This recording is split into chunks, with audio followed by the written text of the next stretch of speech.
इसमें मैंने आपको बताया था reactions due to acidic nature of RCOH।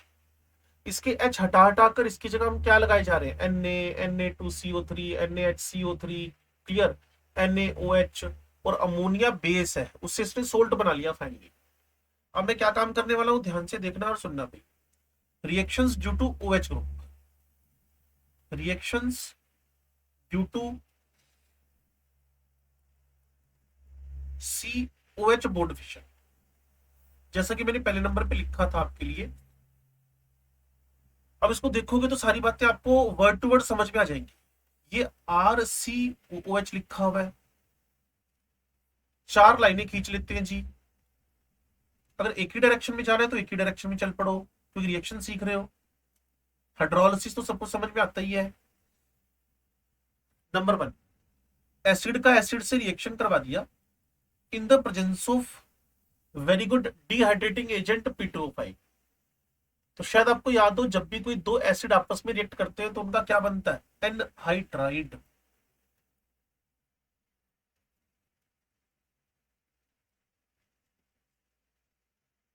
और जब भी इसी एसिड को PCl3, PCl5, SOCl2 इनसे रिएक्शन करवाओगे तो ये लीव करके एसिड का हेलाइड बन जाना है।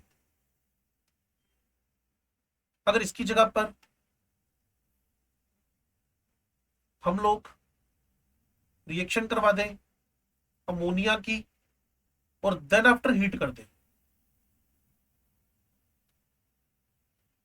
रिएक्शन करवा दें अमोनिया की देन आफ्टर हीट कर दें, तो होएगा क्या, पहले सोल्ट बनेगा और जैसे हीट करोगे, ये हीटिंग का साइन बाद में डाल दो, माइनस वोटर होकर ये एसिड का डेरिवेटिव एसिड अमाइड बना लेगा। एसिड का डेरिवेटिव एसिड का अमाइड बना लेगा। अब लास्ट एंड फाइनल, जो तुम एल्कोहल चैप्टर में ऑलरेडी रीड कर चुके हो, इसका रिएक्शन करवाना है तुमने एल्कोहल के साथ in the presence of base acid H2SO4 HCl। और HCl वाली रिएक्शन का तो पिछले चैप्टर में नाम भी था, that is Fischer reaction, Fischer Speier reaction ऐसे करके दे रखा था ना, ड्राई HCl कॉन्सेंट्रेट HCl। तो ये तुम्हारे पास बन गया एस्टर, साथ में वाटर शॉटर निकल आया। तो काम बड़ा आसान है।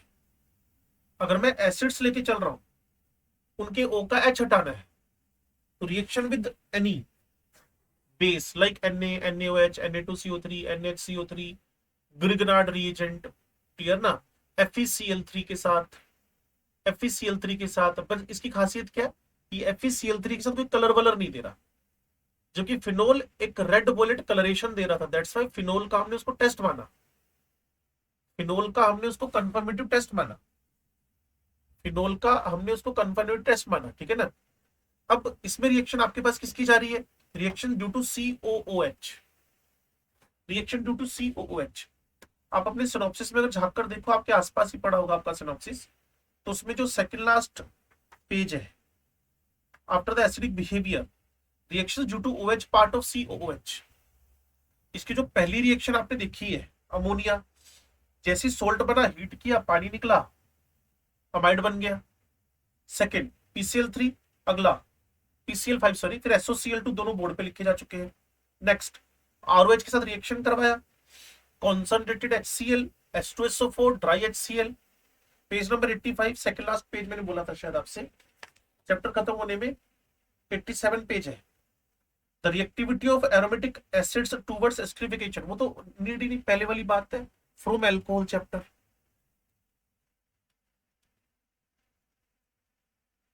क्या कि जो एल्कोहल्स है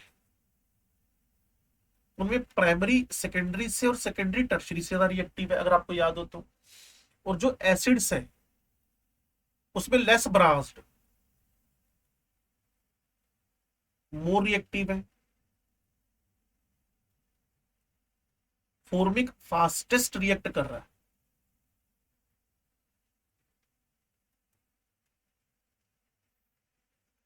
फॉर्मिक एसिटिक एंड समझ गए भी क्या बात हो रही है?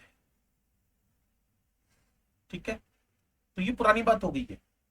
अब उसके बाद में इसने एक छोटा सा क्वेश्चन के फॉर्म में ही था, वैसे ही लिख दिया, तो मैं उसको भी क्वेश्चन के फॉर्म में डील कर लेता हूं। इसने ना थैलिक एसिड लिखा, THALIC, phthalic acid. Phthalic acid का रिएक्शन अमोनिया से करवाया। जैसे थैलिक एसिड का रिएक्शन अमोनिया से करवाया, अमोनियम थेलेट बन गया। अमोनियम थैलेट को हीट किया, आपको पता है वाटर का एलिमिनेशन होने से क्या बन जाना है? अमाइन। Very good. तो ये भाई साहब कन्वर्ट हो गए CONH2, CONH2। ठीक है जी। उसके बाद फिर हमने क्या करवाया, इसका नाम है PHTHALIMIDE, थैलीमाइड।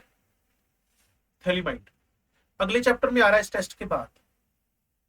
इसकी जैसे ही आपने स्ट्रॉन्ग हीटिंग करवाई, वही लिविंग ग्रुप अमोनिया बाहर हो गया।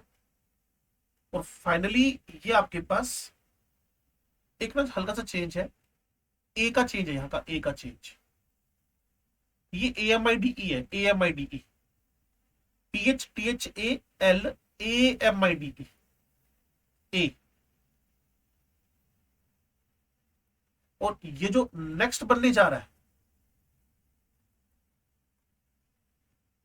ये जो नेक्स्ट बनने जा रहा है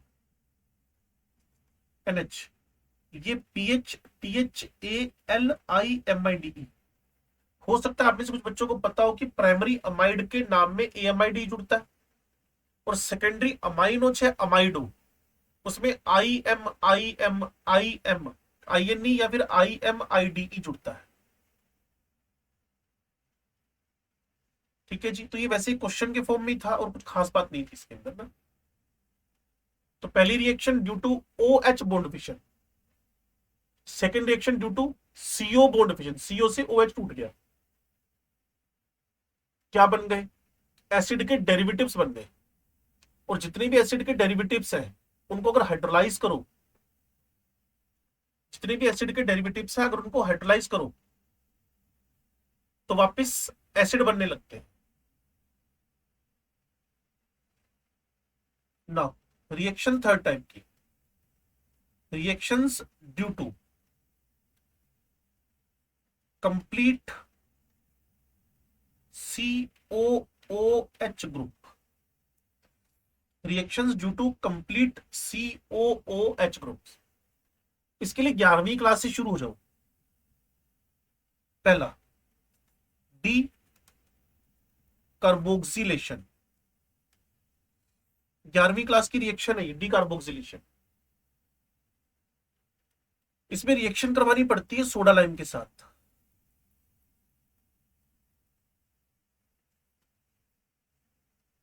reaction with NaOH and CaO, इसमें रिएक्शन करवानी पड़ती है CaO एंड NaOH। और इसकी सिंपल सी ट्रिक आपको बताई हुई है, जो 11th में बच्चे पढ़े हुए, RCOONA, यहां NaOH, CO का काम होता है हाई टेम्परेचर, ये Na2CO3, पूरी मैकेनिज्म काम करती है इसके पीछे, RH and then Na2CO3, RH and then Na2CO3,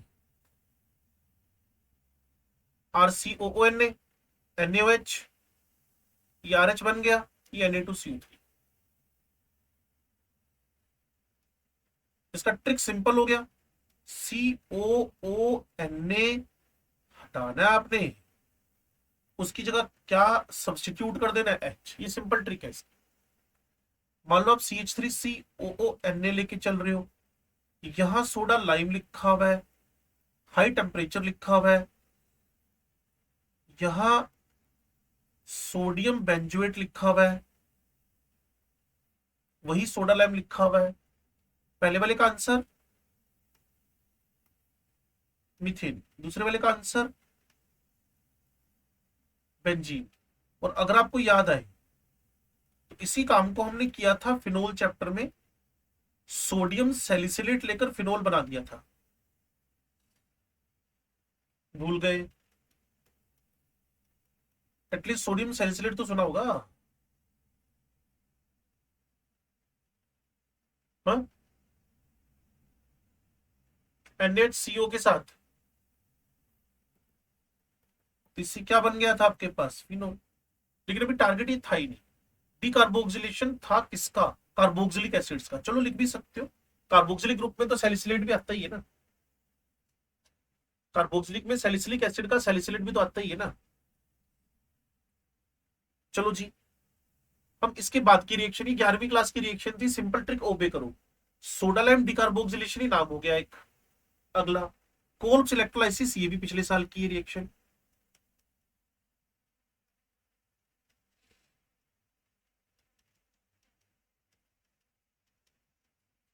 और अगर आप में से कुछ बच्चों को याद आ जाए तो मैंने इलेक्ट्रोकेमिस्ट्री में इस साल करवाई है।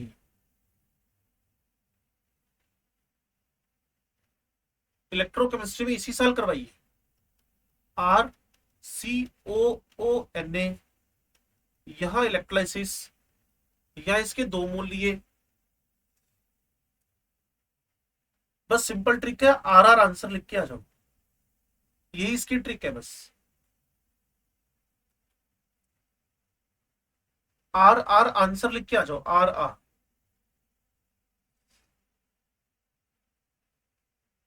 मान लो यहां तुम लोग CH3COO Na लेके चल रहे हो, इलेक्ट्रोलाइसिस करवा रहे हो,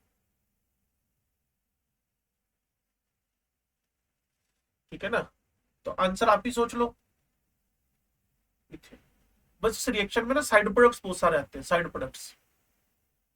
इस रिएक्शन में साइड प्रोडक्ट्स बहुत सारे आते हैं। वो इसकी मैकेनिज्म के लिए थोड़ा सा एक बार फिर इलेक्ट्रोकेमिस्ट्री में चले जाओ, वहां सब कुछ लिखा मिलेगा आपको। यहाँ इलेक्ट्रोलाइसिस का प्रोसेस है, CO2 भी निकलती है, एल्केन भी निकलती है। वहां क्वेश्चन पूछते थे एनोड के तौर पे कितनी मोल गैसें आ रही है, ऐसा सब क्वेश्चन वहां ऑलरेडी पूछे हुए। तो लेकिन मैं अभी झंझटों में पढ़ना नहीं चाहता, ये ट्रिक सीखते जाओ और ऑर्गेनिक केमिस्ट्री का काम करते चले जाओ। अदरवाइज एक बार फिर घूमने चले जाओ, चैप्टर का नाम है इलेक्ट्रोकेमिस्ट्री, वहां सब मिल जाएगा आपको। और ज्यादा घूमना है तो 11वीं क्लास के एल्केन चैप्टर में घूमने चले जाओ, वहां पता चल जाएगा कि इसमें फ्री रेडिकल बन रहे हैं और डाइमराइज प्रोडक्ट मेजर है। चलो जी, नेक्स्ट है ड्राई डिस्टिलेशन, का भी नाम सुना हो आप लोगों ने? Dry distillation of calcium alkanoates. Dry distillation of calcium alkanoates. Dry distillation of calcium alkanoates, याद आ रहा है कुछ? अभी थोड़ी देर पहले एक रिएक्शन पूछी थी बच्चे ने मेरे से, लास्ट क्वेश्चन था किसी RPS का।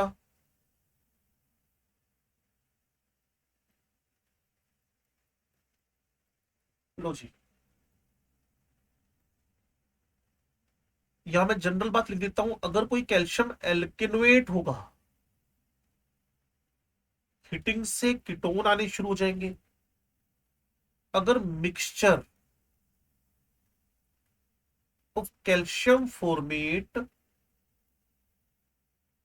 प्लस कैल्शियम एल्केनोएट होगा,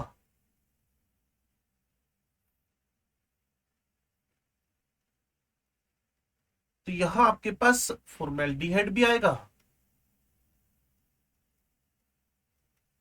फॉर्मेट तो फॉर्मेल्डिहाइड देगा ही देगा, कीटोन भी आएगा और एल्डिहाइड भी आएगा। इसको और डिटेल में देखना है तो प्रिपरेशन मेथड में चले जाओ, वैसे तो सारा कुछ वापस लिख ही दिया। तो COOH की पहली रिएक्शन आपकी थी सोडा लाइम डिकार्बोक्सिलेशन। दूसरी रिएक्शन आपके पास कौन सी आ गई है? कोल्ब्स रिएक्शन या कोल्ब्स इलेक्ट्रोलाइसिस, इलेक्ट्रोलाइसिस ज्यादा अच्छा वर्ड है। तीसरा कौन सा आ गया? Dry distillation, nothing is new, सब पुरानी पुरानी बातें हो रही है। ठीक है जी। चौथे नंबर की रिएक्शन है रिडक्शन। COOH की रिएक्शन ही पढ़ रहे हो। चौथे नंबर की रिएक्शन है रिडक्शन। चौथे नंबर की रिएक्शन है रिडक्शन। अगर सुन पा रहे हो तो यहां ना एडकिंस कैटलिस्ट लेके चल रहा है, बाकी तो सारी दुनिया को पता ही है। RCOOH को अगर मैं रेड पी एच आई दे दूं तो भाई साहब कहां पहुंचेंगे? तो वो एल्केन आपके पास ऐसा होएगा। अगर मैं इसको lithium aluminium hydride then hydrolysis दे दूं,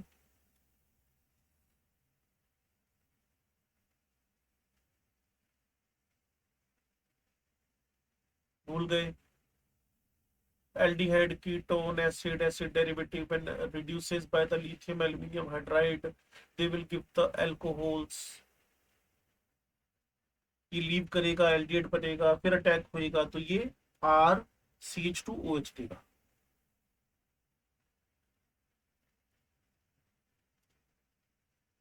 एक्चुअली तुम ना पीछे झांकने लगते हो, पीछे क्या कराया था? अरे अपना अकल यही लगा दो ना यार। ये OH हटेगा, अच्छा आएगा, लेकिन तुम्हें कहने का फायदा है नहीं ना, तो पता नहीं कैसे काम करते हो, तुम्हारा स्टाइल तुम्हें बताओगा। ठीक है ना? तो नहीं तो 11वीं में मेरे से बच्चा पड़ा होता है ना, मैं उसको अपने अकॉर्डिंगली काम करवा लेता हूँ। 12वीं का नया बच्चा, हम कितनी कोशिश करते रहे, तुम अपने आप को पता नहीं क्या समझते हो। ठीक है, समझते रहो, मेरा क्या ले रहे हो? मेरा तो कुछ ले जाके नहीं जा रहे ना, नुकसान तो खुद का ही करा रहे हो ना, कराते रहो। तो उसके बाद अगर मैं सोडियम बोरोहाइड्राइड से रिएक्शन करवा दूं, हाइड्रोलिसिस करवा दूं, no reaction.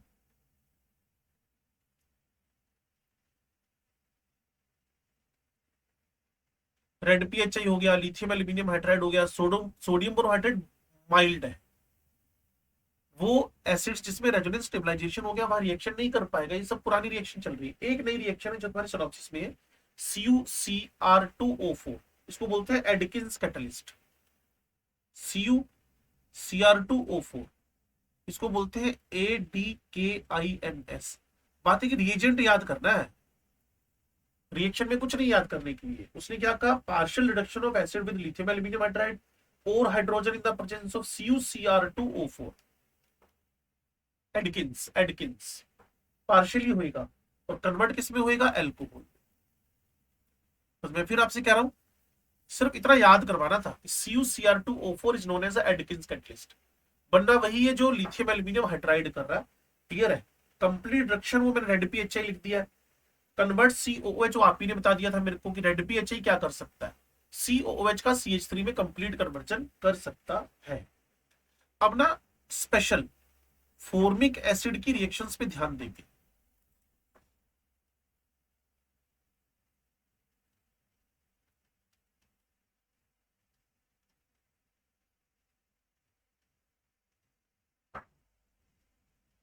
Reactions of formic acid, उसमें भी पता है कौन सी वाली? Formic acid S reducing agent और रिएजेंट। और हो सकता है आप में से कुछ बच्चों को इमीडिएटली पता भी चल जाए कि टीचर क्या बोल रहा है।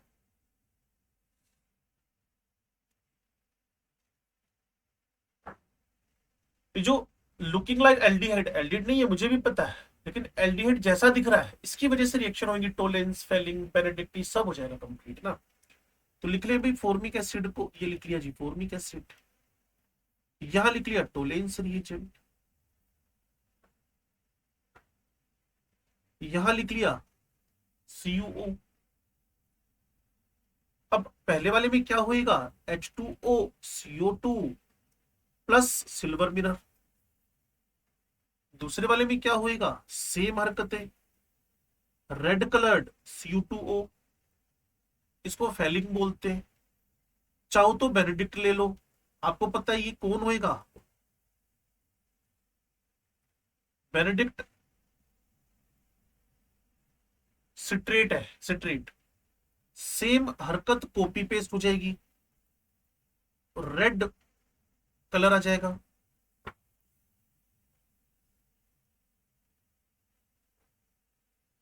अगर इसकी जगह तुम लोग रिएक्शन करवा दो मर्क्यूरिक क्लोराइड सॉल्यूशन से, तो पहले बनेगा CO2 वाटर प्लस मर्क्यूरस, फिर यही मर्क्यूरस फॉर्मिक पे वापस रिएक्ट करेगा। अगर भूल गए हो तो अलग बात है। CO2 water plus brown black residue of the mercury.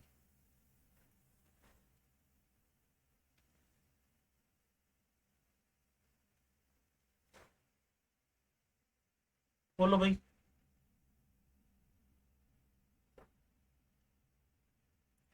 Same with शिफ्स reagent भी करवाया जा सकता है, सेम विद शिफ्स रिएजेंट।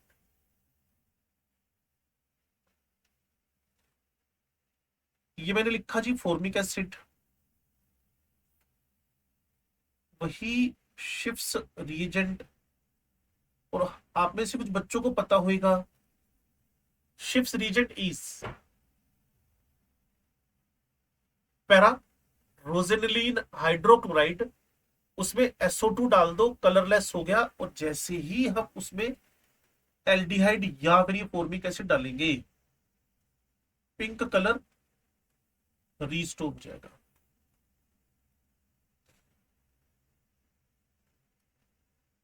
ठीक है जी। छठी रिएक्शन है इसकी, reaction with KMnO4 acidic medium.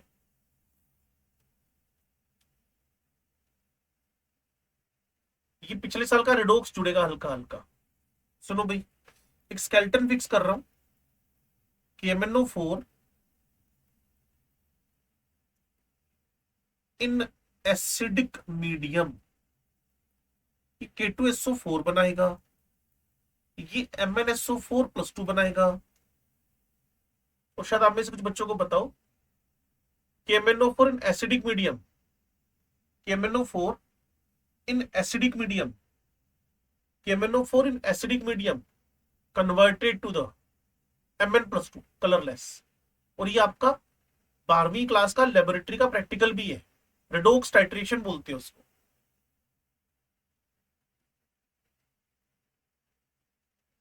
चलो जी, तो इसके साथ में बना ऑक्सीजन और बना वाटर।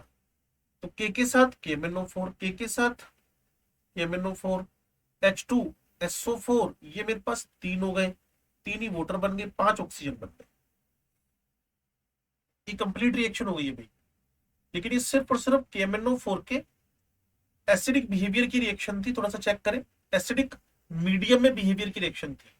जितने के थे उतने के इस साइड लगा दिए, जितने Mn राइट हैंड साइड थे उतने लेफ्ट हैंड साइड लगा दिए, जितने sulphate left right hand side थे उतने लेफ्ट हैंड साइड लगा दिए, जितने H2 right hand left hand side थे उतने राइट हैंड साइड लगा दिए, 3 वाटर। अब जब इन सबका सम किया ऑक्सीजन का, तो दोनों साइड में 5 का गैप निकला। और अगर ना निकले तो भी अक्कल है, क्योंकि ऑक्सीडेशन नंबर +7 से +2 में कन्वर्ट हो रहा है। और ऑक्सीडेशन नंबर में अगर 5 का चेंज है तो 5 ही ऑक्सीजन वहां यूज हो रहे हैं, या फिर 5 ही ऑक्सीजन वहां लिबरेट हो रहे हैं एज ऑक्सीडाइजिंग एजेंट। उसके बाद तो तुम स्मार्ट ही हो। 5 formic acid, 5 oxygen, 5 CO2, 5 water, इन दोनों को ऐड करो, ये दोनों कट गए, इन दोनों का reaction 2KMnO4 3H2SO4 provides acidic medium 5 formic acid change to the K2SO4 2MnSO4 8 water molecules and 5 CO। तो कई बार पेपर में या बुक में लिखा मिलेगा फॉर्मिक एसिड का जो कलर है, फॉर्मिक एसिड है जो वो KMnO4 का जो कलर है, colour of the KMnO4 is, KMnO4 का जो कलर है is decolourised by the formic acid. आपने कहा ठीक है, गलत बात क्या है? फॉर्मिक एसिड ने as a redox reducing agent काम करते हुए, फॉर्मिक एसिड ने एज रिड्यूसिंग एजेंट काम करते हुए,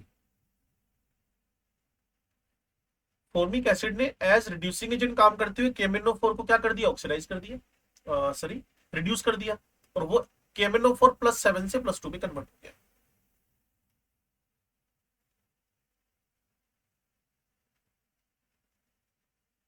ऐसी 7वीं रिएक्शन और लास्ट रिएक्शन है, रिएक्शन विद K2Cr2O7। और आप में से काफी बच्चों को K2Cr7 का कलर पता होगा।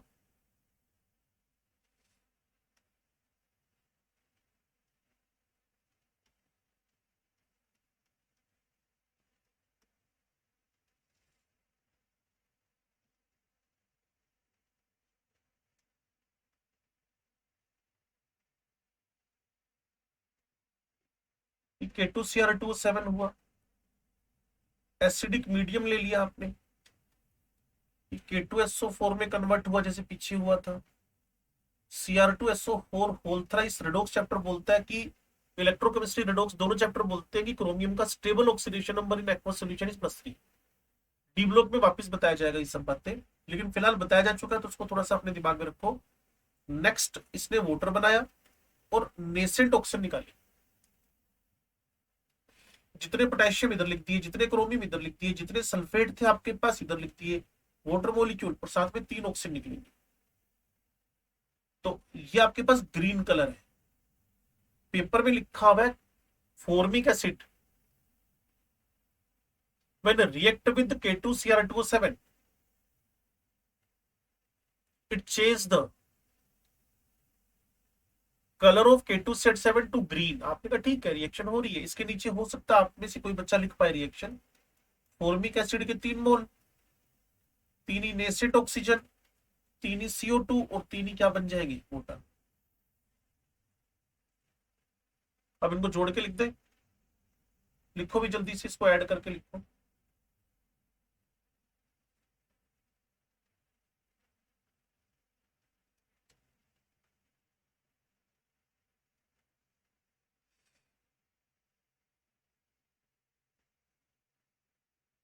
K2Cr2O7, 4H2SO4, 3 formic acid, K2SO4, 3 water, 3 CO2, 7 water and green colored।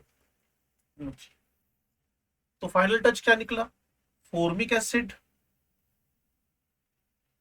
Formic acid gives silver mirror test, formic acid gives Fehling reagent test positive, formic acid gives Benedict reagent और Benedict solution test positive, Fehling solution gives the Schiff's reagent test positive, Fehling gives the mercuric chloride test positive, formic acid gives the colorless solution with pink violet KMnO4, formic acid gives the green colored chromium +3 with acidic K2Cr2O7। तो ये formic acid के इतने सारे test हैं, 5 तो पुराने ही है, 5 test तो पुराने ही है फॉर्मिक एसिड के, 5 टेस्ट तो फॉर्मिक एसिड के पुराने ही है, टोलेन वाला, फेलिंग वाला, बेनेडिक्ट वाला, ये सब क्लियर ना। एक इस फॉर्मिक एसिड की रिएक्शन है, इसका सोल्ट बना के हीट करना है इसको ना अप्रोक्सीमेट 400 डिग्री के आसपास। हेडिंग आएगी effect of heat on formic acid, effect of heat. और फॉर्मिक एसिड हमारा सब्जेक्ट चल रहा है अभी, HCOOH सोडियम से रिएक्शन करवा के इससे बन गया सोडियम फॉर्मेट, सोल्ट बना दिया गया है। इस सोडियम फॉर्मेट को हीट किया आपने अप्रोक्सीमेट 400 से लेकर 500 डिग्री सेंटीग्रेड के बीच में, तो इससे तुम्हें ऑक्सैलेट, अब उस ऑक्सैलेट को तुम लोगों ने कन्वर्ट करना है।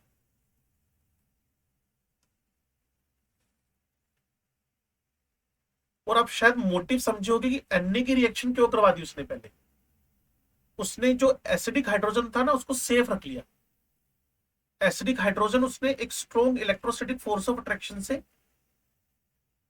डिस्प्लेस कर दिया, अब अगली हीटिंग जब करेगा तो उसको फॉर्मिक एसिड ऑक्सैलिक में ही कन्वर्ट होता हुआ दिखेगा, सोडियम ऑक्सलेट। देखो उस बंदे ने स्मार्टनेस क्या दिखाई है, पता नहीं आपको इस बात की समझ आई कि नहीं आई। मुझे तो प्रॉपर समझ आई कि इसने इस एच को उड़ाकर एन लगाया जिससे एक strong electrostatic force of attraction आ जाए। अगली बार हीटिंग में भाई साहब यहां से जाए ना, आयनिक बॉन्ड बना हुआ है। जब मैं हीटिंग करवाऊंगा तो फॉर्मिक एसिड का जो COOH से जुड़ा हुआ हाइड्रोजन है, COOH से जुड़ा हुआ जो हाइड्रोजन है वो जाए, क्योंकि ये ऑलरेडी वो प्रोटेक्ट कर चुका है, ये ऑलरेडी वो प्रोटेक्ट कर चुका है।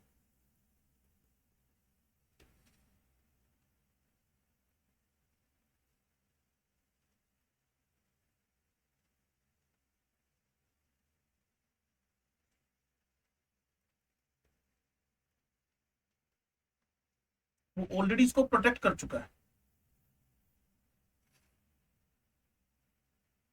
ठीक है जी। तो यहाँ आपका last and final reaction start हो रही है एसिड्स की, फिर एसिड डेरिवेटिव की दो चार रिएक्शन है बस। वो है, आपने O से H हटवा दिया, आपने CO से OH हटवा दिया, आपने कंप्लीट COH की रिएक्शन कर दी। अब आप एक ही रिएक्शन करोगे जिसका नाम है रिएक्शन ड्यू टू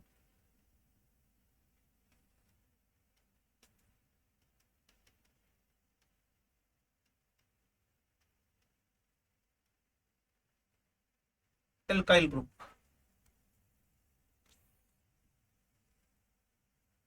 उसमें एक बढ़िया सी रिएक्शन है HVZ reaction, Hell Volhard Zelinsky reaction.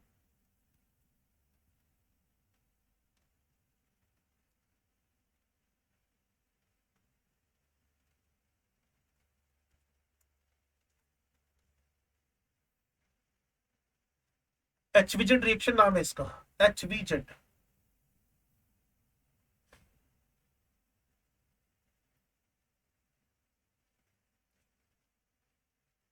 HVZ reaction, Hell Volhard Zelinsky reaction. क्या करना है जी, substrate carboxylic acid with minimum 1 alpha hydrogen atom, जिसके पास एक अल्फा हाइड्रोजन मिनिमम हो, वही एसिड आपने यूज करना है। रिएक्शन किसके साथ करवा रहे हो, halogen and phosphorus.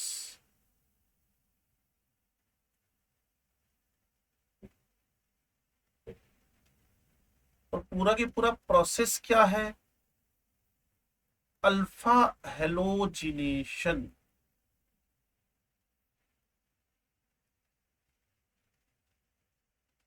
Alpha halogenation. तो आपने एसिडिक एसिड लिया, फॉस्फोरस विद क्लोरीन लिया। कुछ लोगों को HI और आयोडीन में फर्क समझ नहीं आता है। HI पावरफुल रिड्यूसिंग एजेंट है और आयोडीन हेलोजिनेशन में काम आता है। एक बार जल्दी से अपनी अटेंडेंस देना, हैंड रेज करके, हाथ नीचे कर लो भी। साल भर में ये नहीं सीख पाएगी क्लास कैसे पढ़नी है।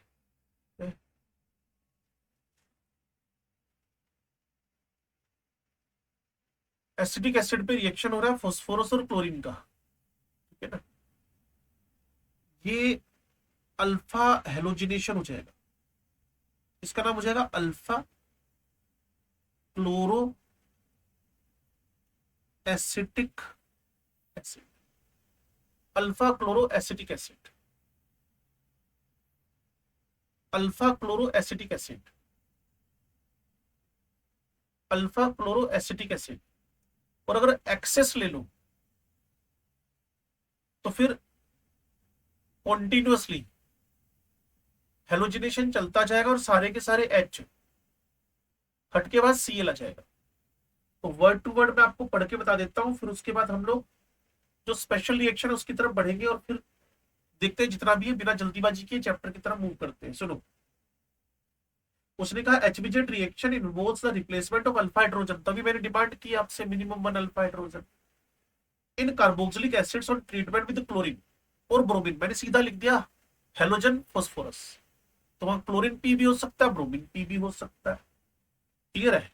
अल्फा पे और उसके साथ आर जुड़ा हुआ है, मैटर नहीं कर रहा, हमें तो मतलब है मिनिमम एक अल्फा हाइड्रोजन होना चाहिए। तो रेड पी की प्रेजेंस में उसने अल्फा क्लोरो एसिड बना दिया। अगली लाइन क्या लिख रहा है? In the presence of excess of chlorine और bromine the second alpha hydrogen में आल्सो भी रिप्लेस। ठीक है, बिल्कुल, क्या दिक्कत है? If halogen is in excess, then further alpha H can remove।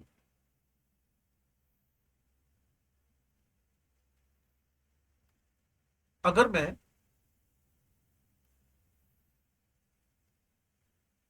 Halogen का एक्सेस ले लूं तो फर्दर हेलोजन भी और हेलोजन भी हट सकते हैं। तो ठीक है, हमें दिक्कत क्या है?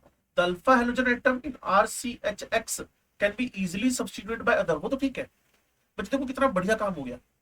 ये जो Cl है ना, इससे क्वेश्चन भी आएंगे आपके पास। मैं अगले पेज पे लेके जा रहा हूं। मान लो आपके पास ना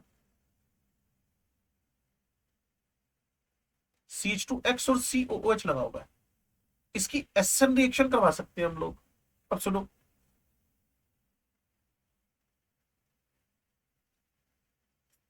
मैंने इसका रिएक्शन KCN से करवाया।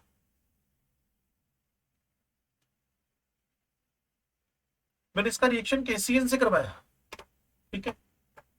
KCN से रिएक्शन करवाने के बाद आप मुझे अगर गाइड कर पाओ तो बहुत अच्छा है। हाँ जी,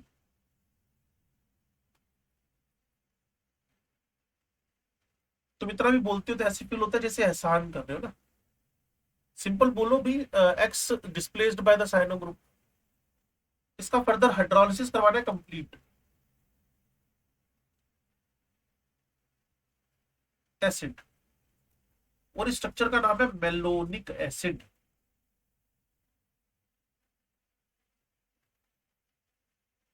और आपको पता है इस जेमिनल डाइकार्बोक्सिलिक एसिड की हीटिंग करवा दो तो ये एसिडिक एसिड वापस बना लेगा। KONO, AgNO, reaction with ammonia. और सोचो लास्ट वाली रिएक्शन तो कितनी दमदार है। इसका नाम पहले भी तुमने सुना था कभी? अमाइनो एसिड बन गया ग्लाइसिन। तो साइनो की एसएन रिएक्शन से प्रोसीड कर सकते हो। साइनो की एसएन रिएक्शन प्रोसीड कर सकते हो।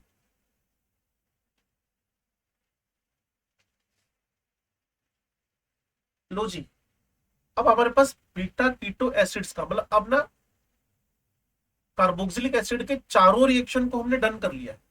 चारों रिएक्शन वाले समझ गए ना? RCOOH एसिड बिहेवियर, इससे एसिड डेरिवेटिव बन गए। अगर यहां टिक करूं तो इसका एसिडिक बिहेवियर है। Sodium NaOH, Na2CO3, NHCO3, FeCl3 Grignard reagent, इसके हटने से क्या बन गए? Acid derivative. और इस पूरे की रिएक्शन नंबर 1 डिकार्बोक्सिलेशन, तो एल्केन बन गए। अगर कोल्ब्स रिएक्शन करवाई तो भी एल्केन्स बन गए। अगर मैंने इसका ड्राई डिस्टिलेशन करवाया तो एल्डिहाइड कीटोन बन गए। और अगर मैंने इसका रिडक्शन करवाया तो इससे तो एल्केन बन ही रहा है, सेकंड से भी एल्केन बन रहा है, थर्ड से कार्बोनिल कंपाउंड्स बन रहे हैं, फोर्थ वाले से हमें डिपेंड करता है रिड्यूसिंग एजेंट बच्चे ने कैसा लिया है। तो अगर reducing agent lithium aluminium hydride type का है तो एल्कोहल बने, और अगर तुम्हारा बहुत बढ़िया सा रेड PHI टाइप का है तो एल्केन भी बन सकता है। और फिर जो इस अकेले आर की वजह से है वो HVZ है, हेलवोलार्ड जेलेंस्की रिएक्शन।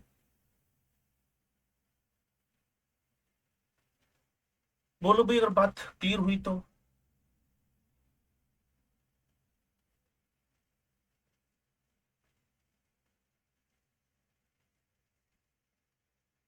इन रिएक्शंस को कंप्लीट कर देना भाई, और हो सकता है आप में से एक दो बच्चों ने कर भी दी हो।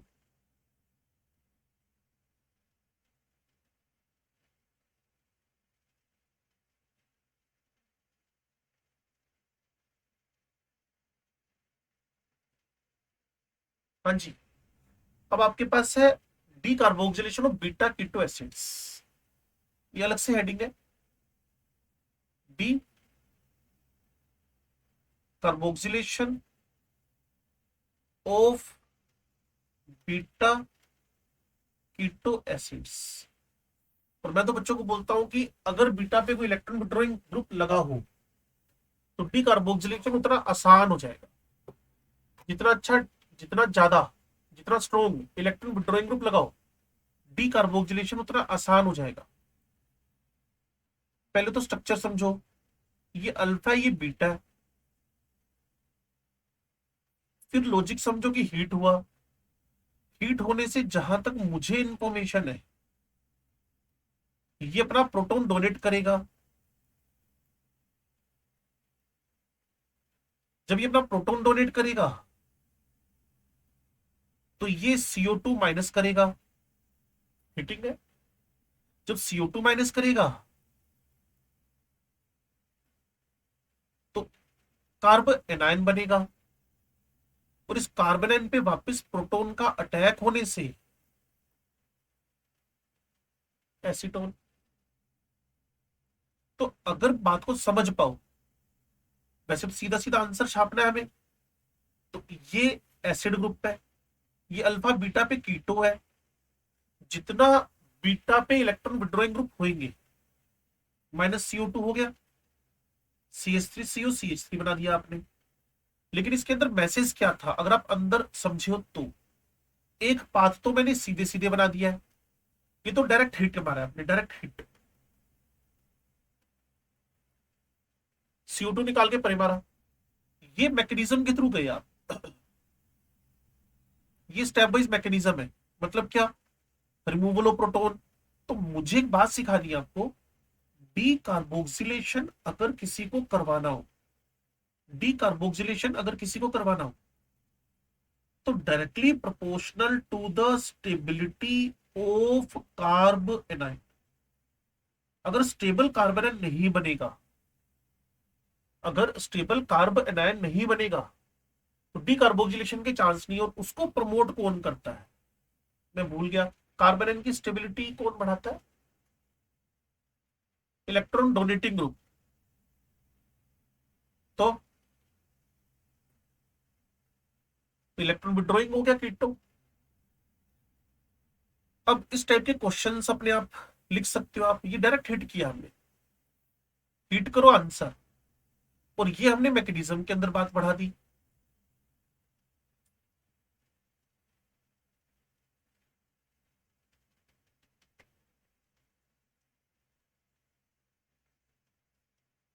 देखो, ये अल्फा, ये बीटा, बीटा पे कीटो है, वही सेम फिनोमिनन H निकलेगा, कार्बन बनेगा, CO2 माइनस होएगा, H निकलेगा, ये कार्बोक्सिलेट बनेगा, CO2 निकलेगा, कार्बन को सपोर्ट कर रहा है सामने से, साइक्लोहेक्सिन। बोलो जी। ठीक है भाई।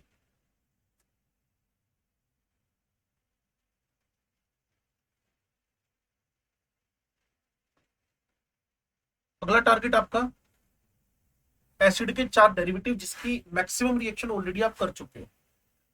तो जब आप अपनी बुक में झांकोगे सिनॉप्सिस में, वहां उसने साफ लिखा हुआ है एसिड डेरिवेटिव्स।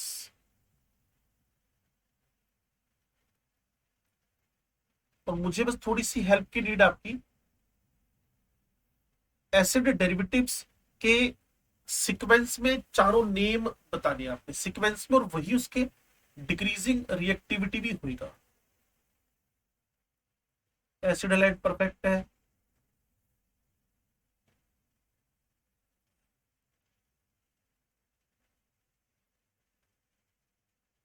सबसे पहले आर सी ओ एक्स,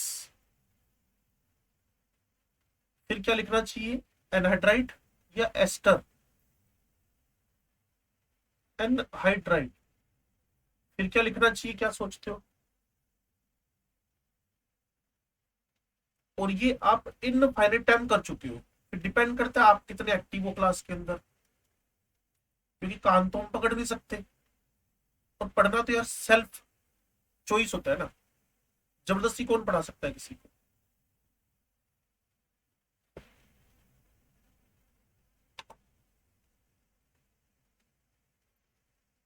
और ये जो हेलाइड है, ये जो आर सी ओ ओ माइनस है, ये ओ आर है, ये NH2 है। ये जितना अच्छा एसिड उतना अच्छा लिविंग ग्रुप, जितना अच्छा बेस उतना पुअर लिविंग ग्रुप। बोलो जी। तो इस पे मगजमारी करने की मुझे लगता है नीड है नहीं। अब सीधे सीधे एक रिएक्शन है मेरे पास, क्लेजन ईस्टर कंडेंसेशन, तो रिएक्शन ऑफ एस्टर पहले नंबर पे आ रही है। Reactions of the acid derivatives, उसमें सबसे पहले आ रहा है CLAISEN, ester condensation. Claisen's ester condensation, उसमें एस्टर को एस्टर से रिएक्शन करानी in the presence of base. इसमें मैं जनरली बच्चों को कहता हूं, जैसे एल्डोल कराया था ना आपने, बस वैसा ही कुछ करवा डालो।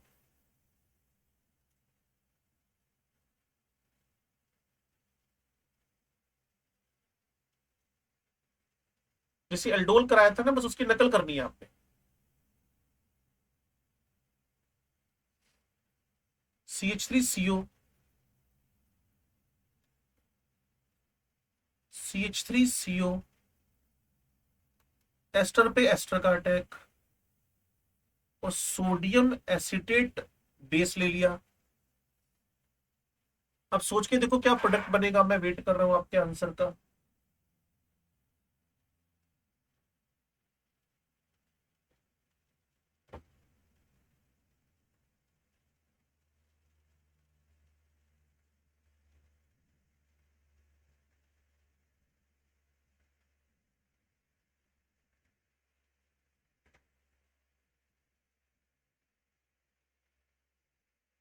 हाँ जी,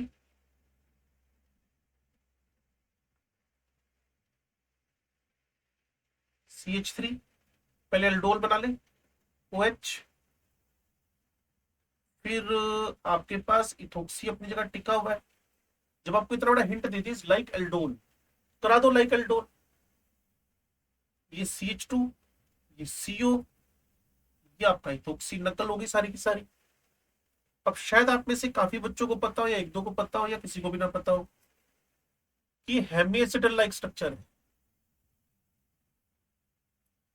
बहुत काम किया इस पे भी यार मैंने, मतलब वो आपने आगे प्रोसीड किया, एग्जीक्यूट किया, वो आप पे डिपेंड करता था।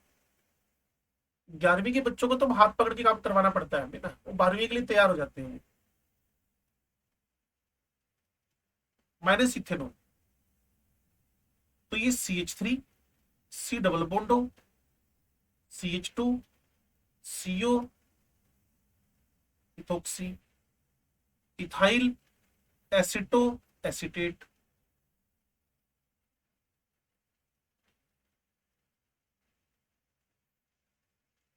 Ethyl एसिटो acetate.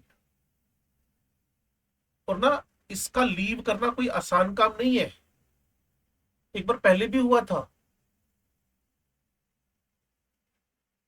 बेंज एल्डिहाइड पे आपने रिएक्शन करवाया था। हाँ, तो जब एनहाइड्राइड था वो तो रिमूव होकर आपके पास सिनेमिक एसिड बन गया, और अब वो नहीं था तो फिर आपके पास एस्टर बन गया था। निकला ही नहीं वो। पर्किन रिएक्शन थी, क्लेजन रिएक्शन थी। हाँ, पर्किन क्लेजन से क्लेजन मैच करके ना, क्लेजन में एस्टर यूज होता है मतलब। इसको क्लेजन एस्टर कंडेंसेशन बोल रहे हो। और मैंने आपको बोला भी था वहां पे कि अगर क्लेजन को याद करना चाहते हो तो क्लेजन एस्टर रिएक्शन लिख लो, जिसे तुम्हें भूलोगे नहीं, याद ही रहेगी ऑलवेज। पर्किन में और क्लेजन में दोनों में बेंजाइल्डिहाइड था। पर्किन में तुमने एनहाइड्राइड का अटैक करवाया और क्लेजन में तुमने एस्टर का अटैक करवाया। लो जी। नेक्स्ट नंबर 2 रिएक्शन है एस्टर्स की, ट्रांस एस्टरिफिकेशन।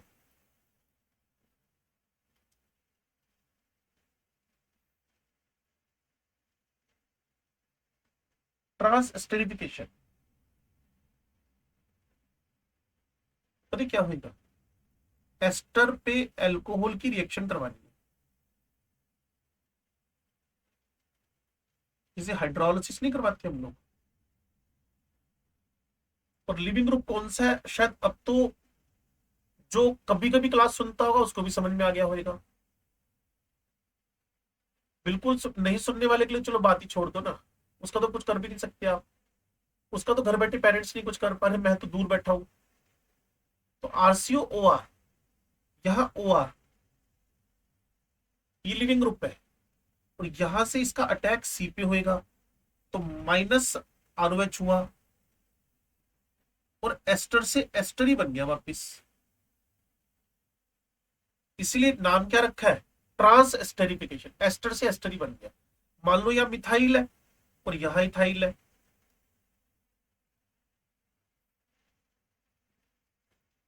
CH3COO CH3, ये आपके पास है इथेनॉल अंडर एसिडिक कंडीशंस। ये एक न्यूक्लियोफाइल हुआ, न्यूक्लियोफाइल ने सी पे अटैक किया, CH3CO, यहाँ इथोक्सी, और साथ में इसके मिथेनॉल बाहर हो गया।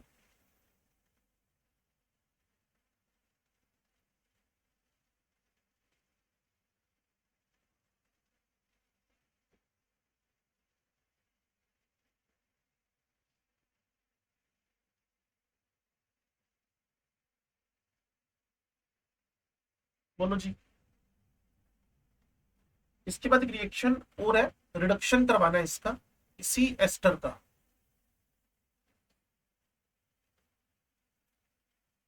इसको लिखा है उसने, नेम लिख लेना रिएक्शन का, क्योंकि ना इसका नेम ज्यादा इंपॉर्टेंट है।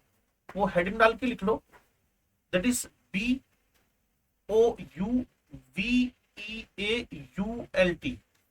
Pronunciation is Bouveault Blanc, BLANC, BOUVEAULT, Bouveault Blanc reduction. Ester का ही करवाना है, Bouveault Blanc reduction. RCOOR name reaction है, थोड़ा सा इंपोर्टेंस बन जाएगी, एनसीईआरटी में मेंशन्ड है। सोडियम इथेनॉल, और कुछ खास नहीं, वही पुराना टोन है। अल्कोहल तो लीव करना ही करना है। अब थोड़ा सा अक्ल लगाओ, ये कभी यूज किया था हमने पहले ना, सोडियम इथेनॉल कभी मैंडीज में ना, इसका मतलब रिड्यूसिंग एजेंट तो है, triple two double two single. तो ये ना पहले एल्डिहाइड बनाएगा, एल्डिहाइड को फर्दर एल्कोहल में कन्वर्ट कर देगा। डैश लगाओगे तो अलग अलग लेकर आ जाओगे ऐसे। तो बुवोल्ट ब्लैंक रिडक्शन है, बुवोल्ट ब्लैंक रिडक्शन। और गलती से भी इन तीनों रिएक्शन के अंदर एक बात मत भूलना, तीनों में लिविंग ग्रुप वाला काम चला है बस, ओ आर, चाहे बुवोल्ट सॉरी क्लेजन एस्टर कंडेंसेशन हो, चाहे अगली ट्रांस एस्टेरिफिकेशन हो, चाहे बुवोल्ट ब्लैंक हो, सब में एक ही काम हुआ है। और मैं कह रहा हूँ एस्टर लिखकर सामने सोडियम इथेनॉल, तो मैं आराम से पहले लिविंग ग्रुप करके एक एल्कोहल बनाऊंगा, फिर एल्डिहाइड, एल्डिहाइड का सोडियम एल्कोहल एक अच्छा रिड्यूसिंग एजेंट हो गया, एल्कोहल तक ले गया। सोडियम एल्कोहल एक अच्छा रिड्यूसिंग, जो मेंडियस में triple two double two single लेके जा रहा था। नेक्स्ट आपके पास है एमाइड की रिएक्शन, ध्यान से सुनना और समझना भी।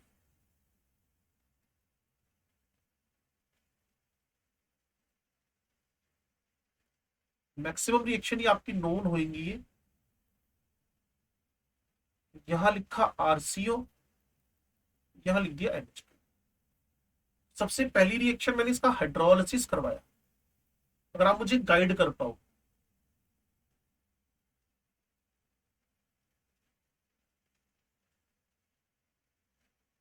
हाँ जी, एसिड, वेरी गुड। और अमोनिया बाहर हो गया। इसको ना कम से कम 60 बार बता दिया होगा, all acid derivative on hydrolysis will give the acid again. और एसिड का हाइड्रोलिसिस करवाया तो एसिड वापस मिल गया। अच्छा जी, अगली रिएक्शन इसका बेसिक हाइड्रोलिसिस।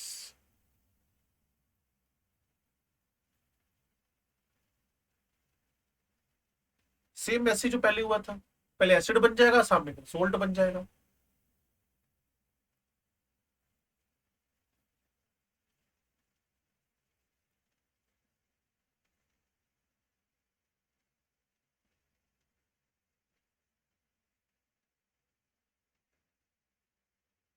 अच्छा जी, अगली रिएक्शन है लिथियम एल्यूमिनियम हाइड्राइड की।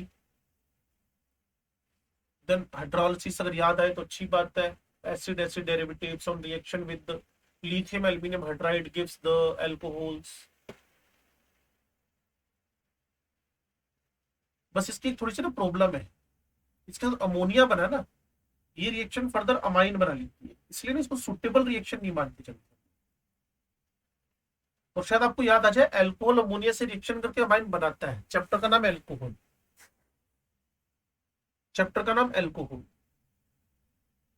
अच्छा जी, अगर मैं इसको एक powerful dehydrating agent P2O5, PCl5, SOCl2 पानी सोखने के लिए रखे हुए एसिटिक एनहाइड्राइड दे दूं, अगर मैं इसको powerful dehydrating agent P2O5, PCl5, SOCl2, acetic anhydride ये सब दे दूं, और में सब कुछ। तो एक बार मैं अगले पेज पे लिखता हूं एक लाइन। आपको पता है अमाइड के अंदर एक टोटोमरिज्म प्रोसीड कर रही है।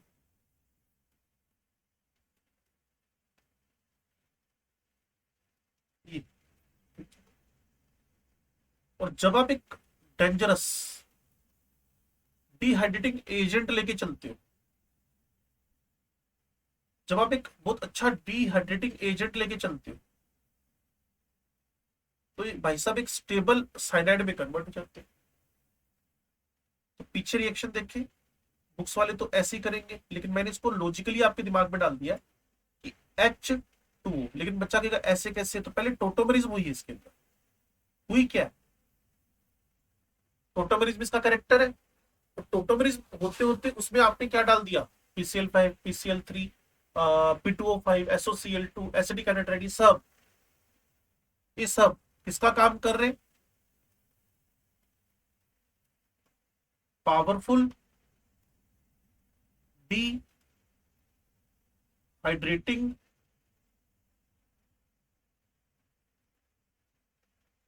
एजेंट और रिएजेंट।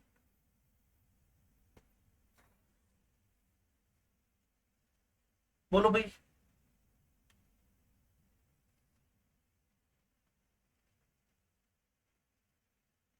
एक रिएक्शन हो रहा है भाई, अगर तुम एक पुरानी रिएक्शन मुझे याद करवा दो, ये ना प्राइमरी अमाइन है, प्राइमरी अमाइन, इस पे अगर मैं HONO का रिएक्शन करवा दूं, अल्कोहल प्रिपरेशन था, ये हिंट है।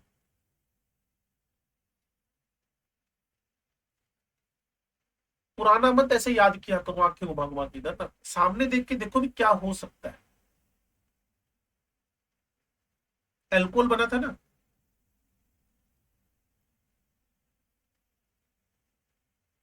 अगर अब आप अमाइड का reaction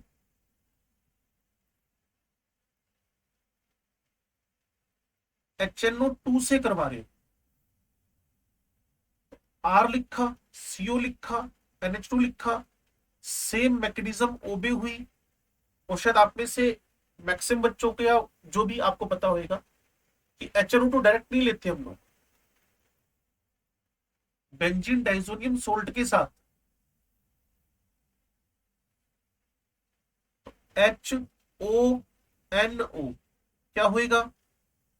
removal of water, removal of nitrogen,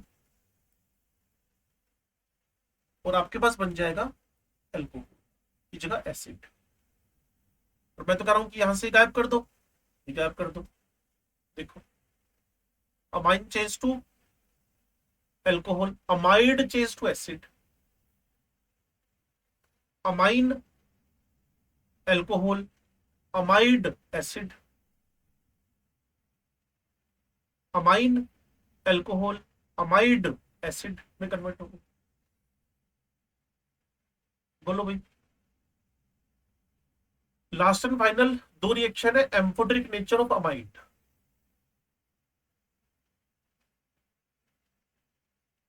ये क्रैश करेगा।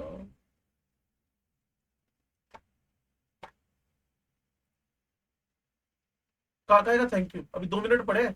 वो मेरा रुक गया धक्के से, थैंक यू कहता है। तो 20 मिनट पहले थैंक यू बोलने को तैयार बैठा था, मुझे लगता है।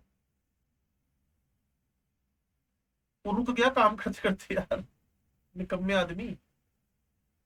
फाइल बड़ी हो जाती है ना, फिर ये सहन नहीं कर पाता। इसमें ज्यादा पेज हो गए ना, 138 पेज हो गए।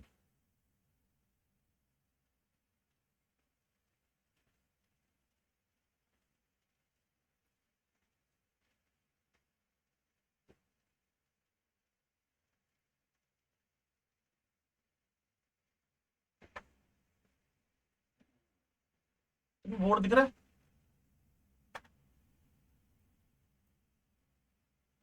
तो यहां तक की रिएक्शन तो हो गई थी ना। तो अब एम्पोटेरिक नेचर की बात अवनीत ने पहले कह दिया थैंक यू। तो 4:05 हो गए। दो रिएक्शन है, अदरवाइज आप 100% चैप्टर आपका डन है। आपके पास पूरी फ्रीडम है, मिसलेनियस से लेकर लेवल 2 से लेकर लेवल 1 से लेकर जो क्वेश्चन आप करना चाहो, पहले पेज से लेकर एंड पेज तक। लेकिन पहले हम पेंडिंग वाला करेंगे, फिर आपको एक राउंड दिलवाएंगे।